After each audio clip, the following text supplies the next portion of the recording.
Komisi 3 DPRD Ogan Ilir kini mendapat perhatian publik terkait surat proposal permintaan bantuan baju seragam kepada mitra dinas PUPR.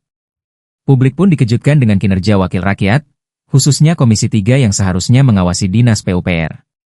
Banyak pekerjaan dinas PUPR yang sudah selesai, seperti peningkatan ruas jalan di Kecamatan Pemulutan tahun 2024, namun kualitasnya sudah rusak.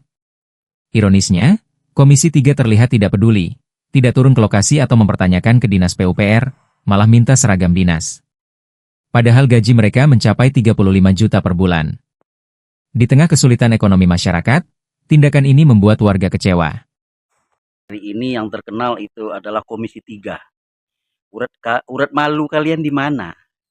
Apakah kalian tidak cukup dengan gaji yang sudah diberikan oleh pemerintah sejumlah 35 juta per bulan?